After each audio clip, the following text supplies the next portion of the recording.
میرے آقا کی حدیث ہے، میرے آقا فرماتے ہیں تم اپنے اولادوں کو 3 چیزیں سکھاؤ. پہلی چیز آقا فرماتے میری محبت، دوسری چیز میری آل کی محبت، تیسری چیز قرآن. میرے آقا فرماتے ہیں یہ 3 چیزیں تم اپنے بچوں کو ضرور سکھانا. آج ہمارا حال کیا ہے؟ میرے بچوں کی عمر 4 سال 3 سال کی ہوتی ہے، بچوں کو بولنا بھی صحیح طریقے سے نہیں آتا، اس کی لکنت بھی ختم نہیں ہوتی ہے، بیگ دھونے کی طاقت نہیں ہے، مگر ہم اپنے بچوں کو اٹھا کر نرسری پہ ایڈمیشن کراتے ہیں، 25,000 فیس لے کر بچوں کو پڑھاتے ہیں، مگر مسجد کے صحن پہ مدرسہ ہوتا ہے، حافظ صاحب اعلان کرتے ہیں، عالم صاحب اعلان کرتے ہیں اپنے بچوں کو پڑھانے بھیجو. ہم اپنے بچوں کو پڑھانے نہیں بھیجتے. جب ہمارے بچوں کی عمر 25 سال ہو جاتی ہے، شادی ہونے کے بعد میرا بیٹا اپنی بہو کا ہاتھ پکڑ کر جب ماں باپ کو دھکے مار کر گھر سے باہر چلا جاتا ہے، اب ہمارے دل پہ بے چینی پیدا ہوتی ہے. یا اللہ میرا بیٹا بگڑ کیسے گیا، میرا بیٹا نافرمان کیسے ہو گیا، میرا بیٹے کا قدم بہک کیوں گیا. میں آپ کو کہنا چاہتا ہوں میری ماؤں، میرے بزرگوں، میرے بھائیوں، میرے دوستوں، یہ قدم کب سنبھلتا؟ یہ قدم اس وقت سنبھلتا ارے تم اپنے بچوں کو وہ مقام دے سکتی تھی جو مقام غوث اعظم کی ماں نے غوث اعظم کو عطا فرمایا تھا. تم اپنے بچوں کو سدھار سکتی تھی، اپنے بچوں کو وہ مقام دے سکتی تھی جو مقام غریب نواز کی ماں نے غریب نواز کو عطا فرمایا. میرے آقا کی حدیث ہے، آقا نے فرمایا 3 چیزوں کو سکھاؤ. میں آپ سے پوچھنا چاہتا ہوں آپ کے بچوں کو ABCD آتا ہے، آپ کا بچہ 10 سال کی عمر میں پہنچ کر 10 پڑھ لیتا ہے، 25 سال کی عمر پہ سافٹ ویئر بن جاتا ہے، ہارڈ ویئر بن جاتا ہے، لیکچر بن جاتا ہے، پروفیسر بن جاتا ہے، انجینئر تو بن جاتا ہے، ڈاکٹر تو بن جاتا ہے. زمین پر ریسرچ کرتا ہے، آسمان کے ستاروں پہ ریسرچ کرتا ہے، پلاسٹک پہ ریسرچ کرتا ہے، کمپیوٹر پہ بیٹھ کر گوگل کے ذریعے ساری دنیا کی خبر لاتا ہے. مگر افسوس اس بات کا ہے کہ تیرے بچوں کو 5 کلمے پڑھنا نہیں آتا، تیرے بچے کو 10 سورے نہیں آتا، تیرے بچے کو اول کلمے کا معلوم نہیں. اب میں آپ سے کہنا چاہوں گا تیرا گھر جہنم کا گڑھا نہیں بنے گا تو کیا بنے گا؟ آج تو تم شکایت کرتے ہو میرے بچے میری بات نہیں سنتے. اس لیے میری ماؤں، میرے بہنوں، میں آپ سے کہنا چاہتا ہوں اپنے بچوں کو وفادار بنانا ہے، اپنے بچوں کو نیک بنانا ہے. ہاں ہاں ارے اپنے بچوں کو وفادار بنانا ہے تو نبی کا غلام بناؤ، نبی کا دیوانہ بناؤ، اہل بیت کا غلام بناؤ. اسی لیے کہ نبی کا دیوانہ اپنے ماں باپ کو مارتا نہیں ہے، نبی کا دیوانہ ماں کو گالی نہیں دیتا ہے، بلکہ نبی کا دیوانہ ماں کا ہاتھ چومتا ہے، نبی کا دیوانہ ماں کا قدم چومتا ہے. غوث اعظم کا دیوانہ ماں کو مارتا نہیں ہے، ماں کو گالی نہیں دیتا ہے، ماں کا ہاتھ چومتا ہے. اگر تم اپنے اولاد کی تربیت قرآن کے سائے میں کرو، نماز کے سائے پہ کرو، کلمے کے سائے پہ کرو، نبی کی سیرت کے سائے پہ، نبی کی سنت کے سائے میں، اپنے بچوں کو موٹو پتلو نہیں، اپنے بچوں کو غوث اعظم کا کردار سکھاؤ. اپنے بچوں کو بھیم اور چٹکی کی کہانی نہیں، اپنے بچوں کو غریب نواز کی کہانی بتاؤ.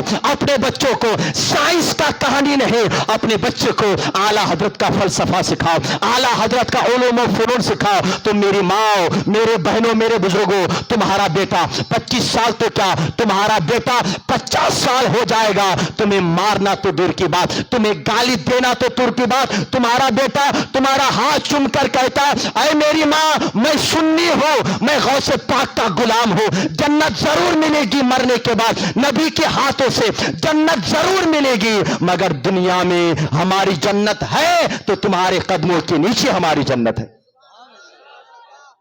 بولے پیار سے سبحان اللہ، اور زور سے بولے سبحان اللہ. دل کے پھپھولے جل اٹھے سینے کی داغ سے، اس گھر کو آگ لگ گئی گھر کے چراغ سے.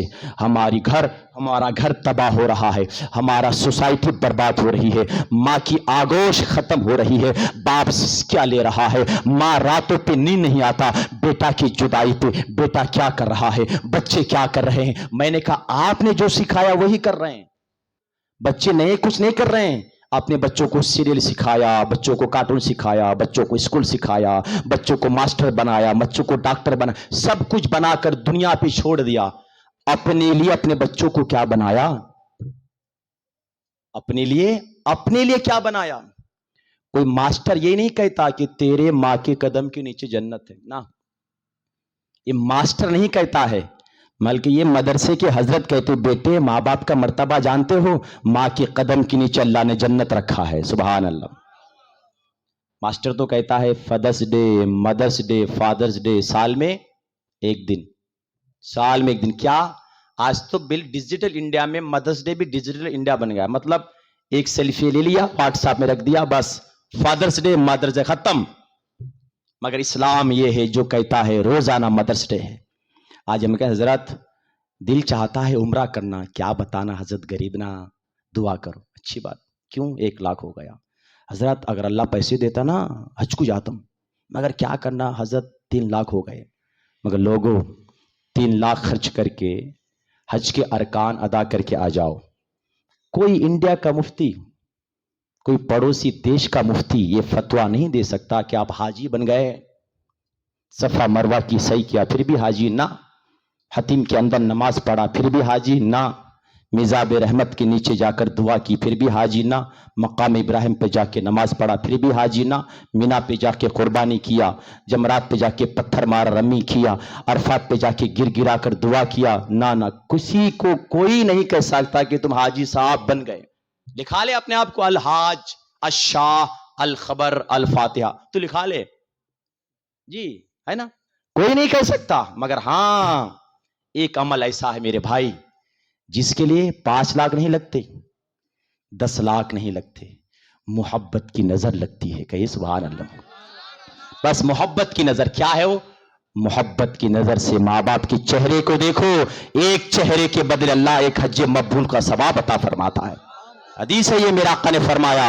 تو صحابہ نے کہا آقا اگر روزانہ 100 مرتبہ دیکھیں گے تو کیا اللہ 100 حج کا ثواب عطا فرمائے گا؟ میرے آقا کا چہرہ کھل اٹھا. آقا نے فرمایا میرے صحابہ اللہ تمہاری نیت کو دیکھتا ہے، تمہارے چہرے کو نہیں دیکھتا. اگر محبت کی نظر پہ 100 مرتبہ روزانہ ماں باپ کے چہرے دیکھو گے اللہ 100 حج کرنے کا ثواب عطا فرمائے گا. بس آپ سے التجا ہے کہ سچا قادری بنو. یہ نام کا قادری، ادھر قادری ادھر جھوٹ. بھائی ہمیں پیر صاحب کا دامن پکڑے، بھائی معلوم میرا پیر کون بھائی؟ یہ نہ کہنا پڑے میرا پیر کون. کردار ایسا بنا لے کہ لوگ تیرے کردار کو دیکھ کر تجھ کو بلا کر کہے بتا تو کس کا مرید ہے. یار تو مرید اتنا اچھا ہے تو تیرا پیر کتنا اچھا ہوگا. تو ایسا کردار بنا. ہاں ایک ایسا پیر تھا میرا، ہاں جن سے جو مرید ہوئے نا 90% نہیں 99% بیڑا پار. اسی پیر کو تاج الشریعہ کہا جاتا ہے. ایسا پیر پھر کبھی نہیں ملا جن کا چہرہ مفتی اعظم کا یاد دلاتا تھا. آقا فرماتے ہیں دنیا کی ساری برکتیں اگر حاصل کرنا چاہتے ہو تو مسجد میں آ جایا کرو. جی اولیاء اللہ کے آستانے پہ ولیوں کا فیض بڑھتا ہے. ہاں اور ولی فیض اسی کو دیتے ہیں جو اللہ کی باتوں پہ پہلے عمل کرتے ہیں. میرے اعلیٰ حضرت کی بارگاہ میں ایک شخص آیا تھا تعویذ لینے کے لیے. تو میرے اعلیٰ حضرت نے دیکھا ان کے چہرے میں داڑھی نہیں ہے. تو میرے اعلیٰ حضرت نے کہا جن کے چہرے پہ داڑھی نہیں ہو وہ میرے تعویذ کا بوجھ کیا ڈھو سکتا ہے کہ سبحان اللہ. ایسی چیزاں میں سبحان اللہ بولتی نہیں. ہمیں تو بس شارٹ چاہیے، یہ کر دو جنت میں تمہیں چلے گا. واہ سبحان اللہ. جنت کسی کی باپ کی جاگیر نہیں ہے. جنت کے لیے کچھ کرنا بھی پڑتا ہے. محنت کرے، سنیت کو آگے بڑھانے کے لیے محنت کرے، مسئلے کے اعلیٰ حضرت کا دامن تھامے اور نماز پڑھے. مسجد ہماری کئی دیہاتوں پہ جانا پڑتا ہے. بول کلام بھائی دل بڑا روتا ہے. بیان کرتے جھنڈے جھاڑ کے پاس چلے حضرت نماز کو جائیں گے چلو باغو. تو حضرت وہ مسجد ہمارے نہیں حضرت ہے. کئی کو با کون بنائے؟ پرسوں تک آؤ اس مسجد کا متولی ہمارا دادا چھے، بعد میں کیا آگو تو جماعت والے ہلو آگو قبضہ کر لے. جی ہے نا. کئی کو تو نماز پڑھنے جاتا نہیں کچھ نا. مسجد ہماری، ہم نماز پڑھتے، سلام پڑھتے، میلاد کرتے، معراج کرتے، جھنڈا نکالتے تو مسجد ہمارے ہاتھ سے کئی کو جاتی. اس لیے اللہ کرے نماز بھی پڑھیے نیاز بھی کیجیے. نماز پڑھنا ہے مگر سب کے پیچھے نہیں پڑھنا ہے.